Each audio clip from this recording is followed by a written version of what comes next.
Welcome back. Morphing AI morphing బాధితుల జాబితాలోకి ఎక్కారు మంత్రి శ్రీధర్ బాబు.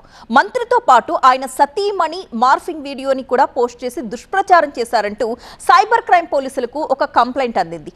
దీనిపై కేసు నమోదు చేసుకున్న పోలీసులు ప్రస్తుతం దర్యాప్తు కొనసాగిస్తున్నారు. మంత్రి శ్రీధర్ బాబు, ఐఏఎస్ అధికారి శైలజ రామయ్యర్ దంపతులపై ఏఐ మార్ఫింగ్ వీడియో కలకలం రేపింది. ఫేస్బుక్ లో అసత్య కథనాలతో వీడియో పోస్ట్ చేశారంటూ న్యాయవాది శశిభూషణ్ కాసే హైదరాబాద్ సైబర్ క్రైమ్ పోలీసులకు ఫిర్యాదు చేశారు. బీఆర్ఎస్ పార్టీ మంథని పేరుతో ఉన్న ఫేస్బుక్ పేజ్ లో మంత్రి శ్రీధర్ బాబు, ఆయన సతీమణి శైలజ రామయ్యర్ కాళేశ్వరం ఆలయం నుంచి అక్రమ నగదుతో వెళ్తున్నట్టు ఏఐ సాయంతో మార్ఫింగ్ చేస్తున్న వీడియో పోస్ట్ చేశారని ఫిర్యాదు చేశారు. అవినీతికి పాల్పడినట్లుగా తప్పుడు ప్రచారం చేశారని కంప్లైంట్ లో తెలిపారు. ఈ పోస్ట్ ద్వారా శ్రీధర్ బాబు ప్రతిష్టను దెబ్బతీశారని ఆరోపించారు. పూడారి సత్యనారాయణ గౌడ్, జక్కు శ్రావణ్లపై అనుమానం వ్యక్తం చేశారు. ఈ వివాదాస్పద వీడియోను వెంటనే తొలగించి బాధ్యులపై చట్టపరమైన చర్యలు తీసుకోవాలని విజ్ఞప్తి చేశారు. అడ్వకేట్ కాసే ఫిర్యాదుతో కేసు నమోదు చేశారు సైబర్ క్రైమ్ పోలీసులు.